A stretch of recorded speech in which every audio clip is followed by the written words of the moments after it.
Bonjour à tous, bienvenue pour cet audio de Raconte-moi la vie de Maya Crystal. C'est un audio un peu particulier qui finalement n'est pas vraiment une histoire vécue au sens littéral et propre, mais qui va quand même raconter une histoire et qui est pas non plus un enseignement spirituel à proprement parler parce que ce n'est pas explicatif et il n'y a pas réellement de démonstration, de détails, de vocabulaire, etc. Pour autant, c'est à mi-chemin entre mes raconte-moi la vie et mes enseignements spirituels. Donc c'est un petit texte qui s'appelle L'amour, ce bel inconnu. Et donc comme vous avez pu voir dans le titre, c'est le inconnu. Et donc c'est une sorte de mini-conte philosophique, spirituel, initiatique. Voilà. Donc comme toujours, je vous invite à vous installer confortablement et à vous laisser bercer par le son de ma voix.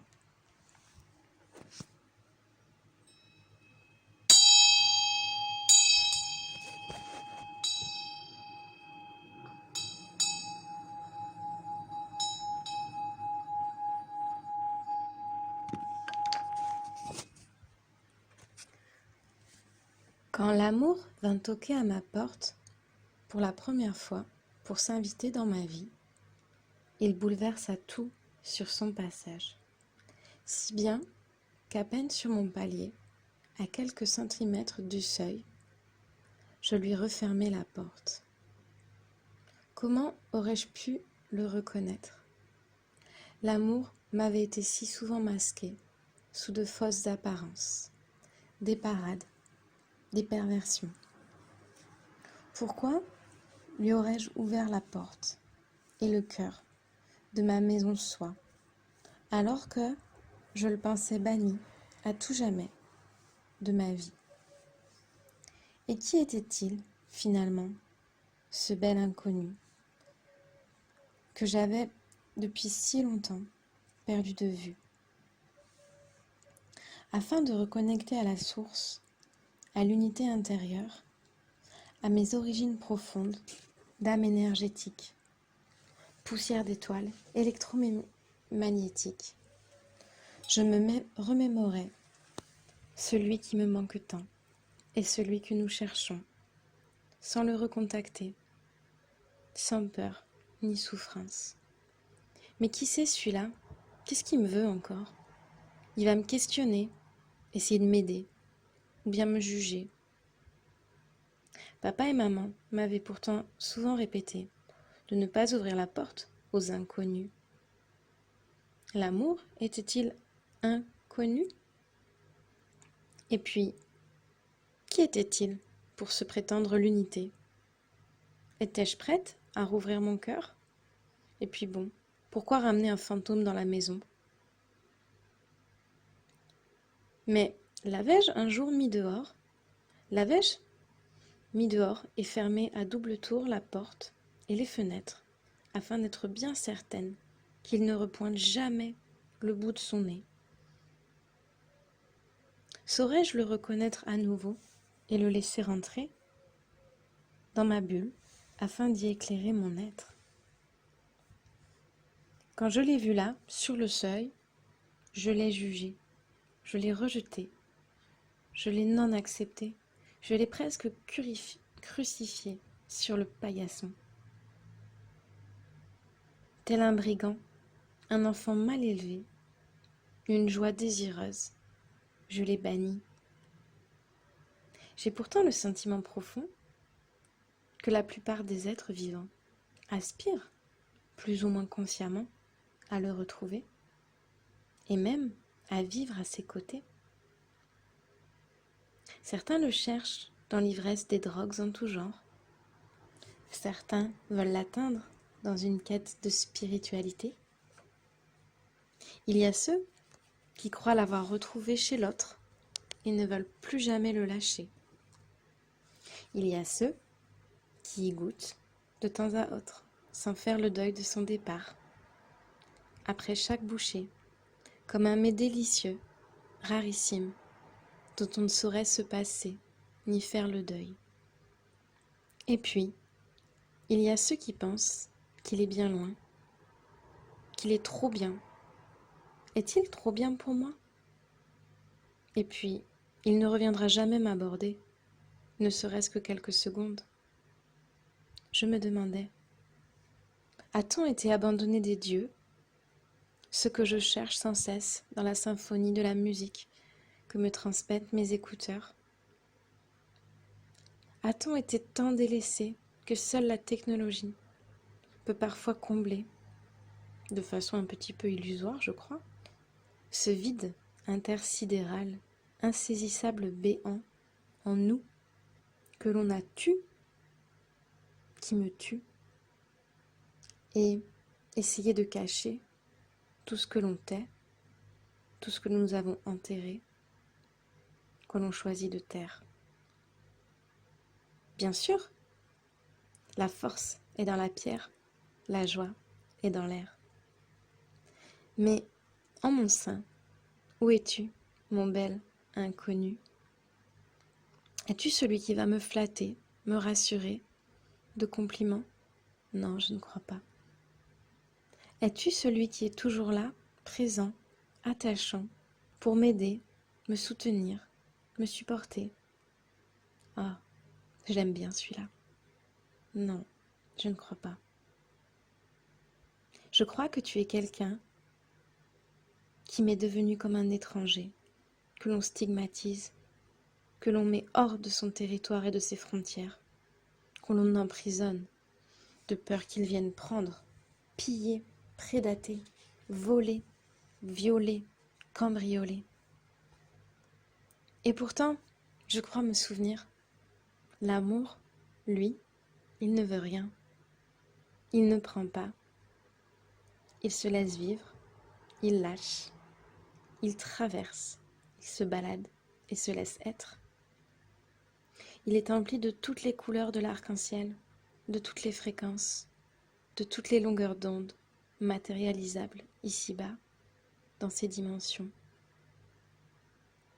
Il se respire, il s'inspire et s'expire. Il sait se mettre en colère. Il sait se faire respecter. Il connaît ses limites. C'est comme un diamant, multifacette, une sorte d'être cristallin. C'est comme un nouveau-né de grande pureté. Il connaît la peur. Il connaît l'intemporalité de la vie. Il sait que tout est mouvement. Chaque seconde est différente de la précédente. L'instant présent est toujours dépassé. Mais bon, je pense bien que quand même s'il est l'amour, la peur l'habite régulièrement. Mais l'amour à la fois, il croit à l'énergie, il croit à la physique quantique. C'est vraiment un drôle de spécimen, cet inconnu. Il lui arrive aussi d'être triste, de laisser couler ses larmes longuement sur ses joues. Je crois que ce que j'aime chez l'amour, c'est que ses intentions sont sincères. Il se connaît bien l'amour, suffisamment pour y voir clair. Par-dessus tout, l'amour est un peu foufou. Il aime rire, il aime jouer, il aime chanter, il aime danser. Ah ça, il adore. Il essaye de ne pas s'en vouloir, car il ne veut rien. Il aime rire de tout, car rien n'est grave. Rien n'est aussi grave que de perdre l'amour. L'amour rit surtout de lui-même. Il rit beaucoup de lui-même. Mais je crois qu'il ne faut pas se mentir. L'amour souffre aussi. Il souffre terriblement. Surtout qu'apparemment, je ne suis pas le seul qui refuse de lui ouvrir ma porte. Je ne suis pas la seule qui soit si terrorisée que je préfère le laisser sur le palier. L'amour n'est plus reconnu dans la rue. Qu'il mette une robe à fleurs dorée, une auréole sur sa tête, un jean troué, un smoking ou un tablier. Personne, n'ose porter son regard sur lui. L'amour est comme envoûté. Autant que je me souvienne, par-dessus tout, l'amour aime créer. Il écrit, il colorie, il dessine, il tartine, il s'expanse. Il a besoin de s'exprimer. Peut-être est-ce pour ça que je l'ai très longtemps rejeté, que je l'ai mis de côté. Un peu comme ces gens qui ont peur de lui, car ils se disent que l'amour va juger, critiquer, rejeter. Alors, on se justifie, on se défend, on attaque, on prend des postures défensives, parfois agressives. Mais en fait, j'ai compris avec le temps, c'est moi que je rejette. Ce n'est pas l'amour. Lui, l'amour, il s'en fout. Il n'est pas très regardant en fait. L'amour, de quoi a-t-il vraiment besoin? Je crois qu'il avait juste envie d'être accueilli dans ma maison, tel qu'il est. L'amour ne condamne pas les polarités. Il a toutes les couleurs à l'intérieur. Des fois, il n'est pas d'accord. Souvent, il pense différemment. Mais il accepte que c'est comme ça. Chacun est une pièce unique. Chacun est différent. L'amour respecte le libre arbitre, alors il n'insiste pas. L'amour prend soin de soi. Parfois, je l'ai trouvé égoïste. En fait, c'était moi qui manquais de générosité envers moi-même. Peut-être que s'il vient à votre rencontre, vous serez gêné de ne pas avoir sa boisson préférée, comme moi. Mais j'ai compris après qu'il n'attendait rien. L'amour m'a parfois semblé arrogant, à travers des attitudes, des postures. En fait, c'était juste son affirmation. D'ailleurs, il arrive à l'amour de fumer et de boire, pas que de l'eau. L'amour, c'était vraiment pas celui que je croyais. L'amour n'est pas toujours habillé en blanc, souriant. D'ailleurs, il change à chaque instant. Il est insaisissable. Il n'est pas tout le temps comme on l'imagine. Il ne sait pas mentir. Il n'aime pas mentir. Il y voit une forme de trahison intérieure. Il n'essaye pas de plaire ou de séduire. En ça, il est parfois très dérangeant. La peur, il voit un manque d'ouverture d'esprit. L'amour se refuse à parler pour faire plaisir. Il a l'impression de se sacrifier, de se rejeter, se renier, se mettre de côté. Il arrive à l'amour de douter, de ne plus savoir quoi penser, qui il est. Il est tellement universel. L'amour, comme la peur, a souvent peur, d'ailleurs. Il déteste lui aussi le rejet et l'abandon. Ça ne l'amuse pas l'amour de souffrir. Mais bon, il fait avec. L'amour aime jouer, si bien qu'il est rarement pris au sérieux. C'est comme un enfant dans un corps d'adulte, conscient des réalités matérielles et concrètes de ce monde, cette dimension, cette modernité. L'amour ne supporte pas qu'on lui impose quoi que ce soit. Je me disais finalement, qui peut comprendre l'amour sinon l'amour? Sûrement pas la peur. Et pourtant, la différence fait partie intégrante de l'amour. L'amour paraissait des fois bien violent et brutal. Pourtant, l'amour était doté d'une grande sensibilité.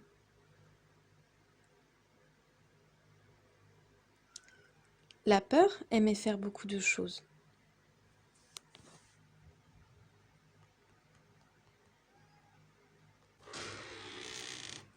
La peur aimait travailler, aller au sport, avoir des loisirs, voyager. Elle aimait discuter avec beaucoup de gens, des amis, de la famille, des collègues, des connaissances. L'amour avait beaucoup vécu d'expériences. Il avait passé beaucoup de temps à fuir. Il avait essayé tous les costumes, porté tous les vêtements, mis de nombreuses casquettes sur sa tête. L'amour avait goûté toutes les saveurs, testé toutes les frénésies de l'univers, essayé toutes les couleurs de l'arc-en-ciel. Puis finalement, l'amour s'était retrouvé bien seul sur sa planète. L'amour était friand de nombreuses activités. Il aimait se remplir de parcelles de lumière au milieu des parcs. Mais l'amour aimait aussi aller en discothèque le samedi soir. Il aimait jouer. Je crois que c'est ça que j'avais le plus oublié, qu'il aimait jouer. Mais ce qui était important pour pouvoir ouvrir la porte à l'amour, c'est de comprendre qu'il avait aussi appris à beaucoup souffrir. C'était ça la réalité. Peut-être était-ce pour ça que j'avais refusé dans un premier temps de lui laisser passer le seuil du palier. L'amour détestait courir après le temps. Mais quand quelque chose le prenait aux tripes, il courait comme une comète. Plusieurs fois, l'amour était venu toquer à ma porte, mais je n'étais pas prête. J'ai mis du temps à lui ouvrir. Je me souviens d'une fois où il m'avait demandé s'il pouvait utiliser mes toilettes pour faire ses besoins. J'avais été frappée. Quel manque de convenance. L'amour ne se posait pas ce genre de questions. Mais il savait qu'on pouvait lui répondre non, et il acceptait. L'amour avait mis un temps fou à se défaire de l'attachement. L'attachement, c'était la peur de l'abandon. Et l'amour ne voulait plus entendre parler des peurs, même s'il était empli d'amour pour la peur elle-même. C'est peut-être pour ça d'ailleurs que personne ne voulait ouvrir à l'amour. Quand l'amour a toqué à ma porte, je lui ai demandé ce qu'il voulait. Il m'a répondu « Je ne veux rien.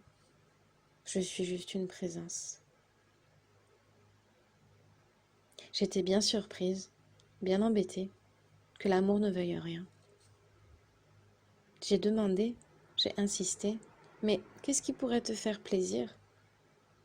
L'amour m'a répondu, « J'aime ta présence. » J'ai fini par accepter à un moment, non sans inquiétude, de le laisser rentrer.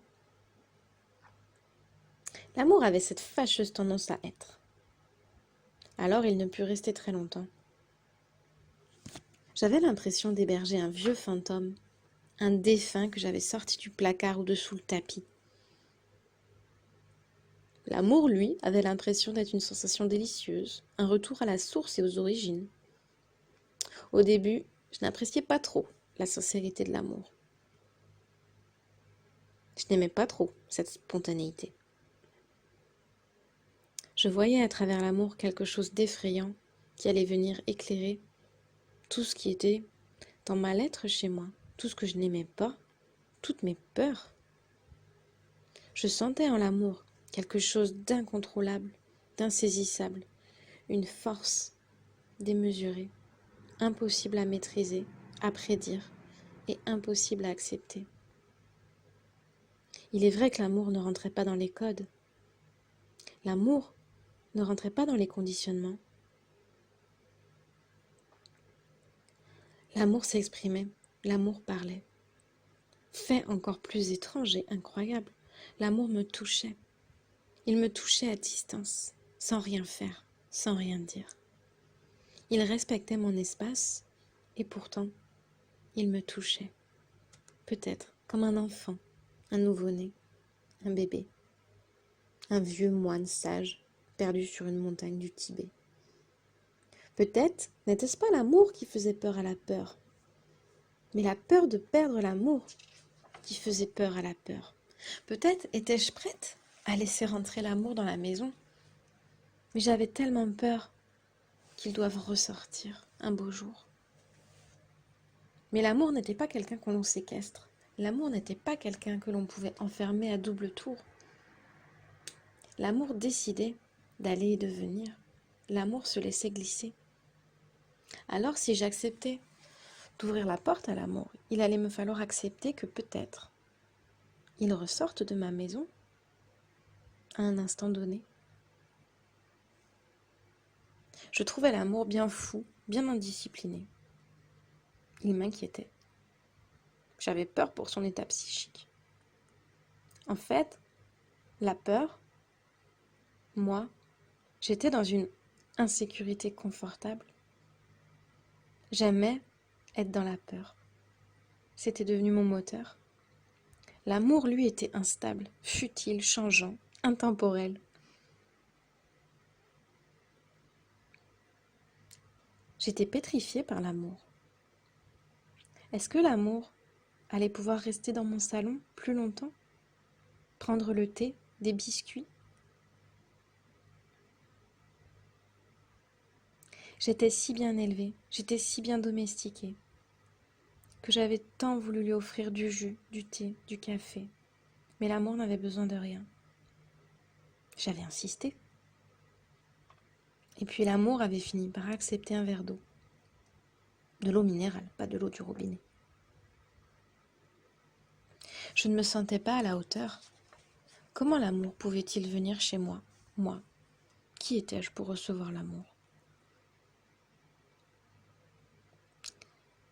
L'amour n'était pas un invité comme les autres. Parce qu'il était tout, l'amour était aussi rien. C'était ce bel inconnu. Mais je crois qu'en vrai, il avait quand même envie d'être vu, d'être reconnu. C'est pour ça qu'il toque à la porte aujourd'hui. C'est pour ça qu'il se promène, qu'il se balade et qu'il voyage. Parce qu'il vous cherche. Parce qu'il a envie d'aller à votre rencontre et de ressentir votre présence. Alors peut-être que si vous le croisez, ici ou ailleurs, vous pourrez lui dire de ma part qu'il me manque terriblement. Dites-lui que j'aimerais le retrouver, que j'aimerais fusionner avec lui. Dites-lui qu'il est temps que l'on rentre à la maison. Je m'inquiète pour lui depuis trop longtemps. J'espère qu'il ne lui est rien arrivé. Dites-lui qu'il est le bienvenu et que plus personne ne lui claquera la porte au nez.